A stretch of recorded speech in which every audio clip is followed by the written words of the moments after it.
বিষ্ণু বলেছেন লা ইয়াজালু লিসানুকা রাতবান মিন যিকরিল্লাহ, তোমার জিহ্বাটা যেন আল্লাহর জিকিরে সবসময় ভিজা থাকে। কি থাকে?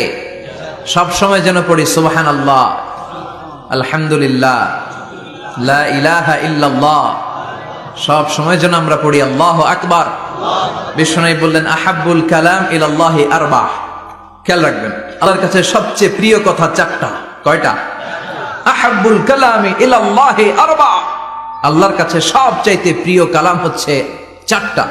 লা ইয়াদুররুকা বিআইয়িহিন্না বাদাতা, এই চারটার কোনটা দিয়ে শুরু করবে এটা তোমার ব্যাপার, আগে পরে করলেও কোনো সমস্যা নেই। চারটার একটা হচ্ছে সুবহানাল্লাহ, আরেকটা হচ্ছে আলহামদুলিল্লাহ, আরেকটা হচ্ছে লা ইলাহা ইল্লাল্লাহ, আরেকটা হচ্ছে আল্লাহু আকবার। এজন্য সব সময় আল্লাহর জিকির করতে রাজি আছেন তো? আল্লাহরে ডাকতে রাজি আছেন? ফাযকুরুনি ওয়াশকুরুলি, আল্লাহ বলেন যদি আমার জিকির করো আমিও তোমাদের জিকির করি, যদি আমার স্মরণ করো আমিও তোমাদের স্মরণ করি। আবার বিশ্বনবী বললেন, আল্লাহ ঘোষণা দেন ফাইন যাকারানি ফি নাফসি যাকারতুহু ফি নাফসি, আমার বান্দা যদি একা একা আমার জিকির করে আমিও আমার বান্দাকে একা একা স্মরণ করি। ওয়া ইন যাকারানি ফি মালাইন যাকারতুহু ফি মালাইন খায়রিম মিনহু, আর মহা সম্মেলনে যদি বান্দা আমারে স্মরণ করে আমি এর চাইতো শ্রেষ্ঠ মহা সম্মেলন ফেরেশতাদেরকে নিয়ে আমার বান্দাকে স্মরণ করি। ওয়া ইন তাকাররাবা ইলাইয়া শিবরান তাকাররাবতু ইলাইহি দিরাআন, আমার বান্দা যদি আমার দিকে এক বিঘত আসতে চায় আমি আমার বান্দার দিকে এক হাত এগিয়ে যাই। আমার বান্দা যদি আমার দিকে এক হাত আসতে চায় আমি আমার বান্দার দিকে দুই হাত চলে যাই। ওয়া ইন আতানি ইয়ামশি আতাইতুহু হারওয়ালা, আর আমার বান্দা যদি আমার কাছে হেঁটে হেঁটে আসতে চায় আমি আমার গোলামের দিকে দৌড়ে দৌড়ে যাই। ওই আল্লাহরে ভুলে গিয়ে আমরা মাজারে যে সেজদা দেই, কপাল পোড়া। আছে না নাই? ভণ্ডামির সাথে আমাদের সম্পর্ক আছে? মাজার পূজার সাথে ইসলামের কোনো সম্পর্ক আছে? নামাজ কালাম পড়ে না ইবলিশ শয়তানের নানা, আছে না নাই? এলাকায় মনে হয় নাই, অনেক জায়গায় আছে দেখবেন লাল সালু দিয়া উঁচু করা। কবরস্থান উঁচু হবে না, কবর হবে সমান। এটাকে সেফটি দেওয়ার জন্য, সিকিউরিটি দেওয়ার জন্য আপনি চারদিকে সিম্পল বেড়া বা দেয়াল দিতে পারেন যাতে গরু ছাগল যে এই কবরের অসম্মান না করে। আমরা আশরাফুল মাখলুকাত, আমরা বেঁচে থাকলেও যেমনি সম্মান আছে আমাদের, মরে গেলেও সম্মান আছে না নাই? আল্লাহ বললেন ওয়ালাকাদ কাররামনা বানি আদম, আমি বনি আদমের সম্মান বাড়িয়ে দিয়েছি। জীবিত অবস্থায় যেমনি সম্মান, মরে গেলেও সম্মান, ঠিক কিনা? বিশ্বনবী দেখলেন একটা লাশ যাচ্ছে, লাশ দেখে নবী দাঁড়িয়ে গেলেন। সাহাবারা বললেন ইয়া রাসূলুল্লাহ ইন্নাহু ইয়াহুদ, এটা ইহুদির লাশ। দাঁড়ালেন কেন? বসেন। বিশ্বনবী বললেন আওয়ালাইসাত নাফসান, এটা কি মানুষ না? এটা হোক না ইহুদি, হোক খ্রিস্টান, হোক নাস্তিক, এটা তো মানুষ। আমি তো মানুষকে সম্মান দিয়েছি। I have dignified the status of the sons of Adam, আমি বনি আদমের সম্মানকে বাড়িয়ে দিয়েছি। সবার উপরে মানুষ সত্য, তাহার উপরে নাই। এজন্য কবরকে সিকিউরিটি দিতে হবে, কিন্তু গম্বুজ বানানো যাবে? লাল সালু দেয়া যাবে? মাজারে আগরবাতি দেয়া যাবে?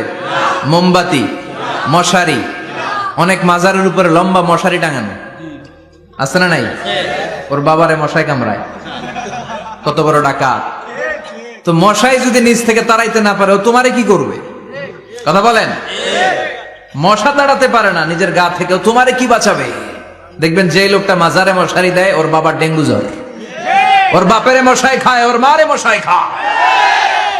গোটা বিশ্বের সবগুলো আল্লাহর ওলি যদি একটা গ্লাসের পানিতে ফু দেয়, আর আপনার মা যদি আপনার মাথার মধ্যে হাত বুলিয়ে দেয়, আপনার মা যদি আপনার বুকে একটা ফু দিয়ে দেয়, সব পীর সাহেব একদিকে, মায়ের দোয়া আরেকদিকে, মায়ের দোয়া মুহূর্তে আল্লাহর আরশে পৌঁছে যাবে।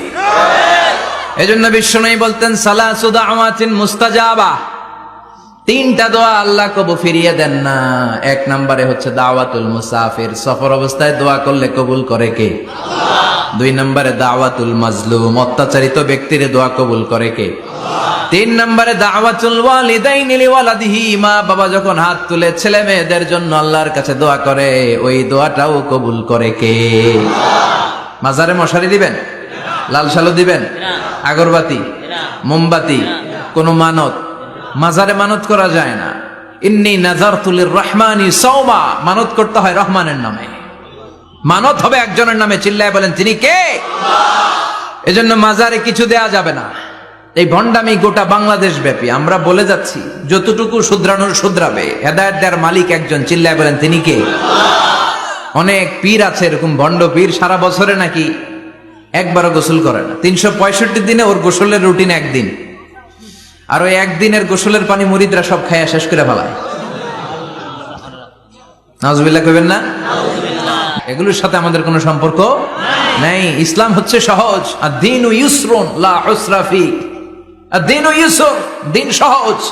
এত জনের কাছে যাওয়া লাগবে না, আপনি ওই জেলায় যে ওই মাজারে মানত করা লাগবে না, আপনার সিলেটে যাওয়া লাগবে না, আপনার খানজানাইলের কাছে যাওয়া লাগবে না, আপনার কোথাও যাওয়া লাগবে না। আপনি বাড়ির পাশের মসজিদে পড়ে সেজদা দেন, মুহূর্তে দোয়া কবুল করে নিবে কে?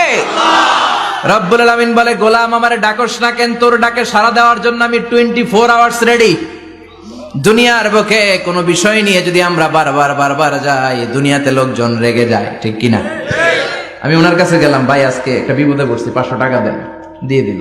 এরপরের দিন আবার গেলাম, দিল। পরশু দিল, তরশু গেলে চেঁচা দিয়ে দিবে, একটা মাইট দিয়ে দিবে, ঠিক কিনা? কি পাইছো তুমি? প্রতিদিন 500 টাকা। বারবার কোন একটা ইস্যু নিয়ে কারো কাছে যাওয়া যায় না, এটা লজ্জার বিষয়, ঠিক কিনা? কিন্তু আল্লাহর বিষয়টা উল্টো। সুনানে তিরমিজির বর্ণনা, ইন্নাহু মান লাম ইয়াসআলিল্লাহ ইয়াগদাব আলাইহি। কোন বান্দা যদি কোনো বিষয় নিয়ে, কোনো ব্যাপার নিয়ে আল্লাহর কাছে বারবার না চায়, না যায়, আল্লাহ তার উপর রেগে যায়। এজন্য আল্লাহর কাছে বারবার চাওয়ার দরকার আছে না নাই? আপনার মনের জ্বালা যন্ত্রণা পূরণ করে দিতে পারে কে? এটার নাম তাওহীদ। এক আল্লাহ কেন্দ্রিক হওয়া, আল্লাহ সেন্টার্ড। আমাদের সবকিছু হবে আল্লাহ কেন্দ্রিক। বিপদে আপদে যে কোনো পরিস্থিতিতে সবার আগে কার কাছে যাব? এটার নাম তাওহীদ। এটার নাম তাওহীদেরই মুর্শিদ আমার মুহাম্মাদের নাম বলো, মুহাম্মাদের নাম। আল্লাহর নাম জপলে বুঝতে পারি আল্লাহরই কালাম বলো, মুহাম্মাদের নাম। ওই নামেরই রশি ধরে যায় আল্লাহর পথে, ওই নামেরই ভেলায় চড়ে ভাসি নূরের স্রোতে, ওই নামের বাতি জেলে দেখি আরশের মুকাম বলো, মুহাম্মাদের নাম। সবাই পড়েন, তাওহীদেরই মুর্শিদ আমার মুহাম্মাদের নাম বলো, মুহাম্মাদের নাম। আল্লাহর নাম জপলে বুঝতে পারি আল্লাহরই কালাম বলো, মুহাম্মাদের নাম। চিল্লায় পড়েন আমিন। সব সময় বিপদে আপদে কার কাছে যাবেন? আপনার বিপদ দূর করতে পারে কে? আপনারে অসুস্থ থেকে সুস্থ বানায় দিতে পারে কে? মনের জ্বালা যন্ত্রণা মিটাতে পারে কে? আল্লাহ ছাড়া কেউ পারবে?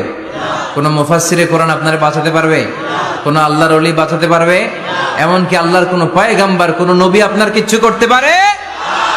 করতে পারে একজন, তিনি কে? আমরা যেন সব সময় সে আল্লাহর জিকির করি। আল্লাহ তুমি তৌফিক দাও।